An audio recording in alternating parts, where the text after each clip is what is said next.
दोस्तों, ये भूतिया कहानी है राजस्थान के जयपुर में स्थित एक कारखाने की, जहां एक भूत ने कर्मचारी बनकर 1 महीने ड्यूटी की। लेकिन जब बाद में कारखाने के मालिक को इस अद्भुत घटना के बारे में पता चला, तो कारखाने का मालिक भौचक्का रह गया। अब मन में ये सवाल उठता है कि ये भूत कौन था। उस भूत ने एम्प्लॉय बनकर काम करने के लिए जयपुर की इसी फैक्ट्री को क्यों चुना? उस भूत का इस फैक्ट्री से क्या संबंध था? क्या इस फैक्ट्री पर पहले से ही भूत का साया था? लोग बताते हैं कि फैक्ट्री के मालिक ने उस भूत का वेतन भी दे दिया। इस कहानी में जानेंगे किस तरह से इस कारखाने की अविश्वसनीय भूत की कहानी जिस किसी ने भी सुनी, उसने अपने कानों पर विश्वास नहीं हुआ। लोग बाग फैक्ट्री की भूतिया कहानी को सुनकर एक बार इस फैक्ट्री को देखने अवश्य आए।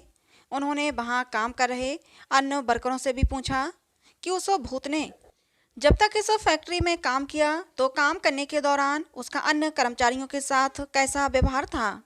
उस भूत ने किसी को आघात तो नहीं पहुंचाया? ये वह समय था जब कोरोना वायरस का संक्रमण चरम सीमा पर था। हर व्यक्ति इस संक्रमण से बचने का प्रयास कर रहा था, लेकिन कोरोना वायरस किसी न किसी को अपनी चपेट में ले ही लेता था। राजस्थान के जयपुर की एक फैक्ट्री में जय सिंह नाम के व्यक्ति काम करते थे। वे अपनी ड्यूटी के प्रति बहुत समर्पित व्यक्ति थे।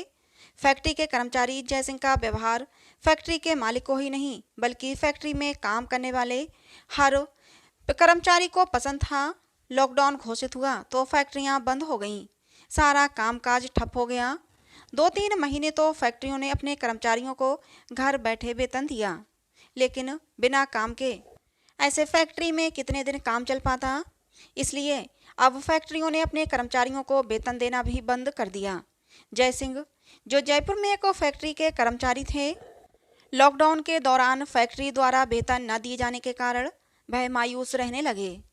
वे प्रभु से प्रार्थना करते थे कि जल्द से जल्द लॉकडाउन समाप्त हो ताकि वे वापस ड्यूटी पर जा सकें। लेकिन कोरोना वायरस का संक्रमण बढ़ता ही जा रहा था, लॉकडाउन बढ़ता जा रहा था। इस बीच एक दुर्भाग्यपूर्ण घटना घटी।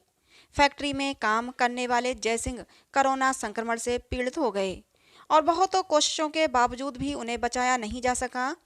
फैक्ट्री में काम करने वाले जय सिंह कोरोना संक्रमण से पीड़ित हुए और उनकी मौत हो गई। जय सिंह की फैक्ट्री में ये बात पहुंचा दी गई कि उनके यहाँ काम करने वाले कर्मचारी जय सिंह की मौत हो चुकी है। जय सिंह के परिवार में उनकी पत्नी और 2 छोटे छोटे बच्चे थे। अब जय सिंह की मौत के बाद उनके घर का खर्चा चलना मुश्किल था। एक दिन फैक्ट्री के मालिक ने देखा कि ऑफिस में उनके सामने जय खड़े हैं। फैक्ट्री के मालिक ने जब जय को देखा तो अचानक से चौंक उठे। उन्होंने जय से कहा कि तुम्हारी तो मौत की खबर हमारे पास आई थी। फैक्ट्री के मालिक के इस प्रश्न पर जय मुस्कुराकर बोले, आपसे किसी ने मजाक किया होगा। जय ने फिर कहा कि फैक्ट्री खुल गई है और मैं काम पर आ गया हूँ। इस बात पर फैक्ट्री मालिक बोले कि तुम जैसे मेहनती कर्मचारी मिलते कहाँ हैं। जय सिंह फैक्ट्री में काम करने लगे, लेकिन साथ काम करने वाले कर्मचारियों ने अनुभव किया कि जय का व्यवहार पहले से कुछ बदल गया है। वह मशीन पर काम करते करते अचानक गायब हो जाते थे। सबको बड़ा आश्चर्य लगता था कि अभी अभी तो जय सिंह अपनी सीट पर काम कर रहे थे, अचानक कहाँ चले गए। पूछने पर जय सिंह जवाब देते कि थोड़ा टहलने के लिए चला गया था। लेकिन उनके सहकर्मियों को ऐसा लगता था कि जय सिंह झूठ बोल रहे हैं, क्योंकि उन्हें चलने की कोई आहट सुनाई ही नहीं देती थी। अब जय सिंह ओवर टाइम के साथ रात दिन काम करते थे। एक बार जय सिंह से फैक्ट्री मालिक ने पूछा कि जब तुम दिन रात फैक्ट्री में काम करते हो तो ऐसे में सोते कब होगे? जय सिंह हंसकर कहते हैं कि हमारे मुकद्दर में सोना कहाँ है मालिक। वे समझ नहीं पाते थे कि जय सिंह क्या कहना चाहते हैं। उस रात फैक्ट्री के लगभग सारे एम्प्लॉय घर जा चुके थे। जय सिंह ओवर टाइम कर रहे थे कि फैक्ट्री का चौकीदार किसी काम से अंदर आया। उसने देखा जय सिंह जिस सीट पर बैठते हैं वहां एक जीर्ण शीर्ण अवस्था में कोई अजनबी सा आदमी बैठा हुआ है। ये देखकर फैक्ट्री का चौकीदार बहुत तेजी से चिल्लाता हुआ बाहर की तरफ भागा और फैक्ट्री के मालिक को अंदर लेकर आया। फैक्ट्री के मालिक जब उस चौकीदार के साथ अंदर आए तो उन्होंने देखा कि जय सिंह अपनी सीट पर बैठे काम कर रहे हैं। फैक्ट्री में 1 महीना काम करने के बाद जय सिंह ने फैक्ट्री आना बंद कर दिया। वह अपनी सैलरी भी नहीं ले गए थे। फैक्ट्री के मालिक उनसे मोबाइल से संपर्क करने की कोशिश करने लगे, लेकिन जयसिंह द्वारा दिए गए नंबर पर कोई भी फ़ोन उठाता ही नहीं था। तब फैक्ट्री के मालिक ने सोचा कि जयसिंह बीमार होंगे, इसलिए फैक्ट्री नहीं आ रहे हैं, और इसीलिए उन्होंने सोचा कि घर जाकर उनका हालचाल भी पूछ लूं और उनका 1 महीने का वेतन भी दे आऊं। फैक्ट्री के मालिक जब जयसिंह के घर पहुंचे तो उनके घर जाकर उन्हें जो कुछ पता चला उसे जानने के बाद वे पसीने पसीने हो गए। उनके घर जाकर पता चला कि उनकी 3 महीने पहले ही मौत हो चुकी है। फैक्ट्री के मालिक को तो जयसिंह की पत्नी की बातों पर विश्वास ही नहीं हो रहा था। फैक्ट्री के मालिक ने जयसिंह की पत्नी को सब बताया कि उनके पति पिछले 1 महीने से फैक्ट्री में काम कर रहे थे।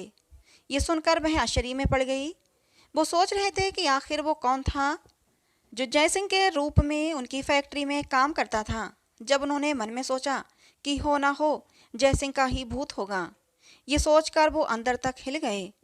फैक्ट्री मालिक ने जयसिंह की पत्नी से कहा कि बात तो कुछ भी हो, लेकिन जयसिंह ने ड्यूटी टाइम ही नहीं बल्कि ओवर टाइम भी काम किया है, इसलिए उनका वेतन आप ले लीजिए।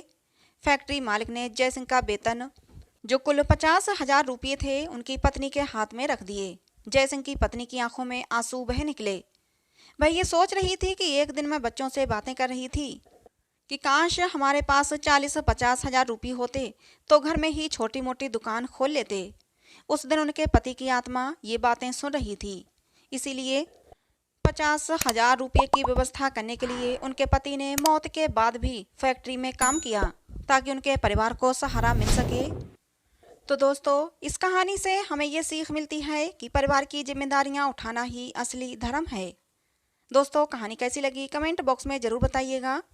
पसंद आई हो तो प्लीज़ लाइक करें, शेयर करें। ऐसी ही और कहानियाँ सुनने के लिए हमारे चैनल को सब्सक्राइब जरूर करें। मिलते हैं दोस्तों अगली किसी नई कहानी में।